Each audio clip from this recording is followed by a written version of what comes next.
Shalom Bapak Ibu yang terkasih dalam nama Tuhan Yesus Kristus. Pada video kali ini kita kembali mereaction video TikTok secara random lagi. Jadi karena random berarti ya ada beragam video. Jadi pastikan kalian tonton video ini sampai selesai supaya tidak salah paham dengan isi video yang kita reaction hari ini.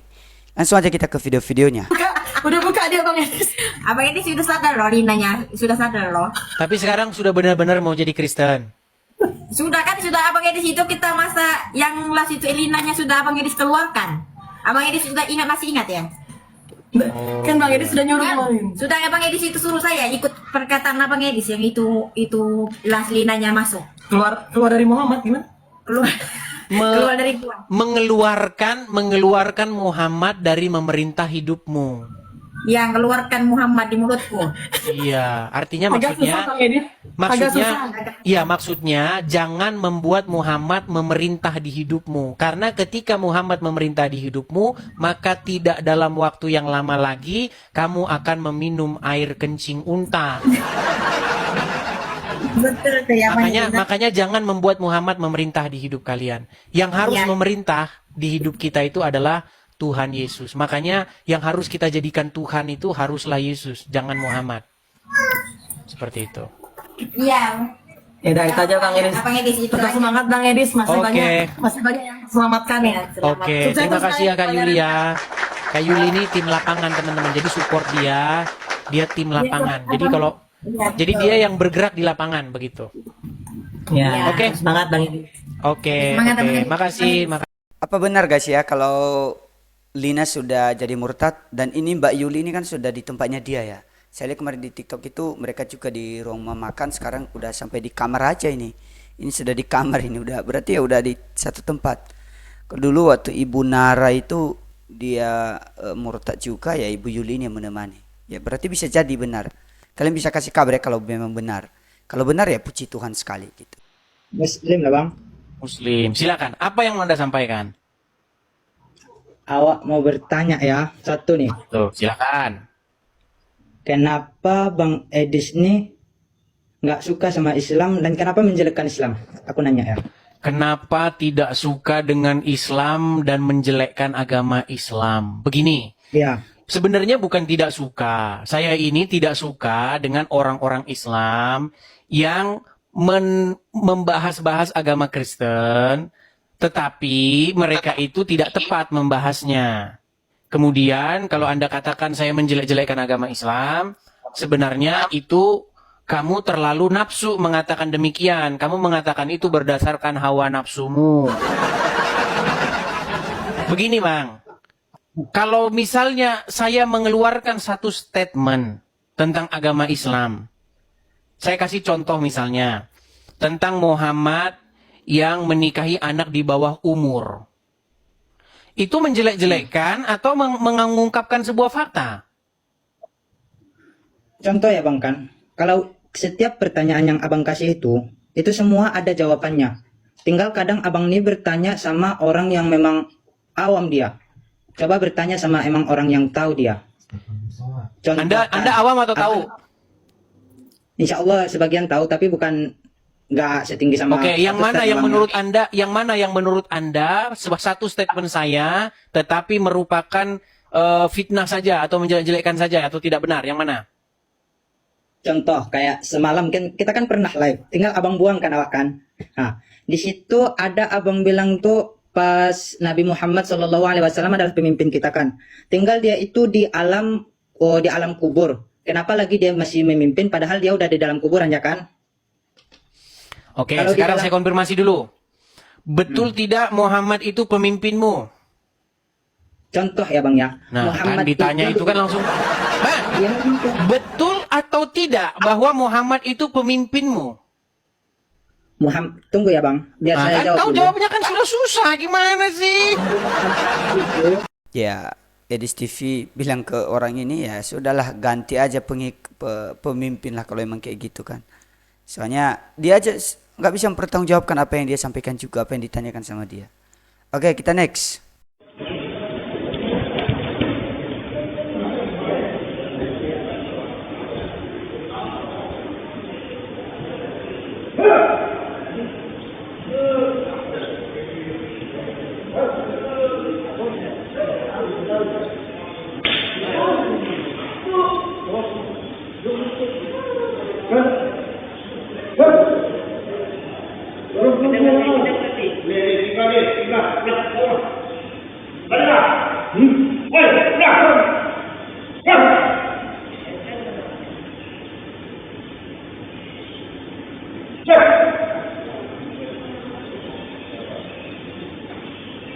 Gimana menurut kalian ini teman-teman?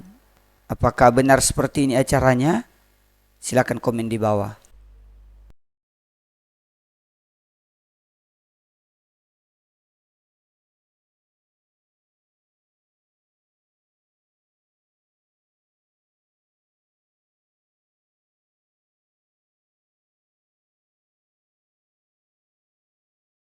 Gimana nih? Ini masih sama ya? Di sebelah kiri ya ada hal-hal yang dilakukan oleh manusia gitu yang biasa, tapi yang di sebelah kanan istilahnya tadi dibilang kan katanya kemanusiaan, tapi kok seperti itu. Oke, silakan kalian berkomentar kalau ada yang lebih tahu dari saya. Tidak boleh dilakukan di Indonesia karena Indonesia negara damai. Persoalannya kelompok tidak menganggap Indonesia ini negara damai. Ini Darul Harbi, ini daerah perang ini. Dan terbukti pelaku bom Katedral Makassar di dalam handphonenya itu ditemukan videonya Abdul Somad ketika berfatwa tentang bunuh diri halal sebagai harokah istishhadiyah. Saya protes, jangan main-main Pak. Jangan main-main Ustadz dengan fatwa ini. Karena fatwanya Abu Bakar Naji dalam kitab Idarat At-Tawahhus yang sebenarnya ditujukan kepada orang-orang di Irak dan Suriah ketika ISIS berjaya pada tahun 2012, fatwanya dikeluarkan oleh Abu Bakar Naji, seorang ulama Saudi. Fatwa itu akhirnya apa? Dipakai juga di Indonesia. Fatwa itu no boundaries, borderless bagi sebagian orang. Jangan kemudian dianggap ini hanya berlaku di Palestina, di sini tidak berlaku, nggak bisa. Perspektif orang berbeda-beda, interpretasi orang berbeda-beda. Akhirnya apa? Fatwanya Abdul Somad dipakai di sini. Masih ada itu di Google videonya. Ada seorang pelaku Katedral Makassar, seorang ibu-ibu mengatakan ini harokah istishhadiyah, boleh dilakukan di Makassar. Coba. Nah, tafsir-tafsir yang seperti ini yang kemudian membuat kita berpecah belah. Islam itu tadinya satu, Kristen tadinya juga satu, Hindu juga satu, tapi kemudian kepentingan-kepentingan politiklah kemudian yang membuat ini bersekte-sekte, yang membuat hukum-hukum sendiri dengan tafsir-tafsir sendiri. Semuanya berawal dari politik, saya pertanggungjawabkan pernyataan ini. Semuanya berawal dari politik. Dan juga karena politik kemudian keluarlah tafsir-tafsir yang berbasis kekerasan itu. Nah, berarti jangan-jangan Abdul Somad ini ya memang ini ya, memang memiliki pengaruh gitu loh dalam melakukan tindakan-tindakan seperti yang dijelaskan Bapak ini. Ya kalau dia kenapa nggak ditangkap aja? Ini kan di depan polisi-polisi. Agama saya Kristen, Pak. Saya Martin Daniel Tumbelaka dari fraksi Partai Gerindra, Dapil Sulawesi Utara. Nah, saya melihat ini sangat-sangat sensitif kita berbicara soal rumah ibadah. Nah, saya mengingatkan sekali lagi untuk para pengembang, solusi yang sudah disampaikan oleh Bapak Bupati ini sudah sangat-sangat baik. Nah, saya berharap pihak pengembang bisa menyesuaikan dengan apa yang sudah diberikan solusinya oleh Pak Bupati, karena ini bukan nggak pernah terjadi, Pak. Tadi di saat berdiskusi rekan saya tadi Pak Rudal, beliau menyampaikan di daerah saya ada persis seperti ini, ya Pak Rudal ya, ada persis seperti ini, ada pengembang nempel rumah ibadah, masjid, dikasih akses jalan Pak sama pengembang. Artinya ini hal seperti ini itu bisa dilakukan, solusi-solusi ini. Makanya saya ingatkan jangan terlalu kaku untuk hal-hal yang begini karena sangat-sangat sensitif terkait dengan kebebasan masyarakat dalam memeluk agama. Ya betul, apa yang dibilang Bapak ini ya memang di Indonesia ini sangat sensitif karena semua orang pasti menuntut haknya gitu loh. Dan memang itu sudah ada dalam undang-undang, makanya ya harusnya negara menjamin kebebasan gitu supaya tidak terjadi perpecahan. Mengharap tolong pengertiannya buat anak-anak kolong sini yang mungkin muslim yang tinggal di sini. Kalau makanan kan dikasih kadang nggak ada yang mau, berbagi apanya. Nah, ya sekarang gini aja. Nah, kamu mau minta uang berapa sekarang, kasih tahu sama saya akan kasih. Sekarang detik ini.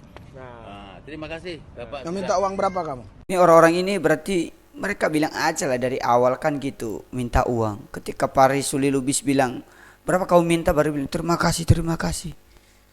Gitulah. Hukuman orang yang meninggalkan sholat, berat hukumannya. Kalau menurut mazhab Syafi'i dibunuh. Pemerintah harus membunuh orang yang nggak sholat itu. Pemerintah. atau di penjara sampai dia taubat. Kalau orang itu tidak sholat, dipanggil, disuruh sholat. Tetap nggak mau sholat, tapi tidak murtad. Nggak ada gunanya dia hidup. Lebih baik buat dia. Tidak nambah umur dan nambah dosa. Itu dalam madhab Syafi'i dan madhab Maliki.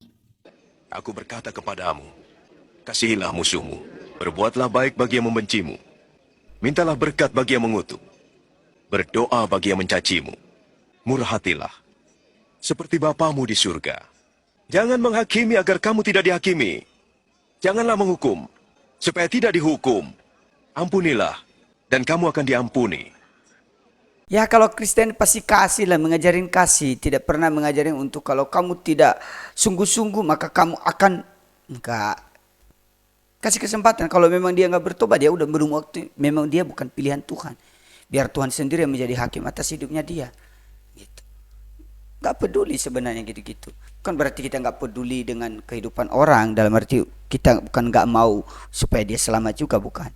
Tapi kalau memang dia sudah tidak mau, ya ngapain kita kan bukan hakim atas hidup seseorang. Komite Olimpiade Internasional atau IOC resmi menutup peluang Indonesia menjadi tuan rumah Olimpiade 2036. Keputusan ini muncul usai Indonesia mencabut visa 6 atlet gimnastik asal Israel. IOC bahkan meminta seluruh federasi olahraga internasional tidak menggelar turnamen di Indonesia. Pengumuman ini disampaikan Dewan Eksekutif IOC pada Rabu 22 Oktober lalu. Ada 3 keputusan penting yang diambil. Pertama, menghentikan seluruh dialog resmi dengan Komite Olimpiade Indonesia. Kedua, merekomendasikan agar tidak ada event olahraga internasional di Indonesia sampai akses tanpa diskriminasi terpenuhi. Ketiga, meminta KOI dan Federasi Senam Internasional hadir di markas IOC di Lausanne, Swiss untuk membahas masalah ini. Meski begitu, keputusan ini belum bersifat permanen. IOC belum mencabut hak Indonesia sebagai calon tuan rumah secara resmi. Masalahnya bermulai dari keputusan pemerintah Indonesia menolak visa atlet Israel peserta kejuaraan dunia senam artistik ke-53 di Jakarta. Pemerintah beralasan kebijakan itu didasari pertimbangan keamanan, ketertiban umum, serta politik luar negeri. Indonesia memang tidak menjalin hubungan diplomatik dengan Israel dan secara konsisten mendukung kemerdekaan Palestina. IOC menilai langkah tersebut menyalahi prinsip dasar gerakan Olimpiade. Prinsip itu menekankan non-diskriminasi, netralitas politik, dan otonomi olahraga.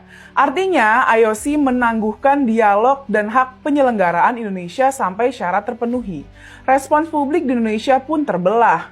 Sebagian netizen mendukung pemerintah karena menilai anggaran Olimpiade bisa dialihkan untuk kebutuhan rakyat.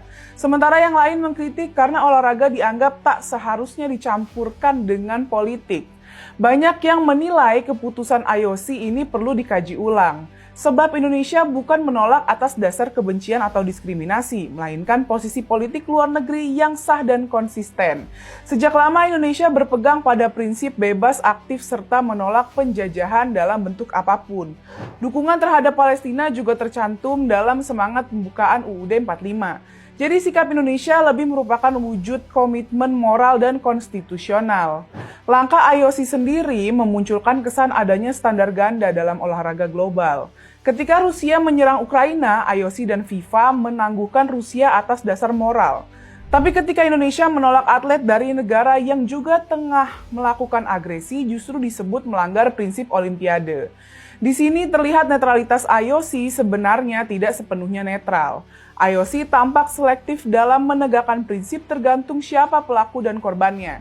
Padahal sebagai organisasi internasional, IOC seharusnya menghormati kebijakan luar negeri setiap negara anggota, bukan malah tunduk pada tekanan politik global. IOC kerap menyerukan slogan "Sport Unites the World". Namun keputusan terhadap Indonesia justru memberi kesan bahwa politik kini ikut mengatur arah olahraga.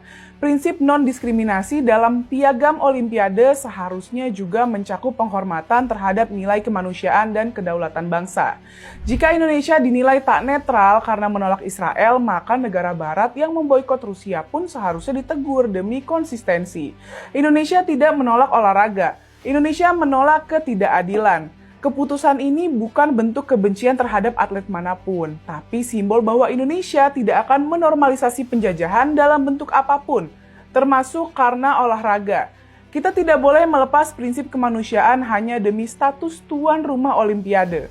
Solidaritas kita untuk Palestina. Ya begini ya, hanya gara-gara mungkin ego beberapa pejabat, beberapa oknum yang mungkin menolak, yang mungkin memang mereka mengatakan jangan kita izinkan orang Israel. Terima akibatnya kan.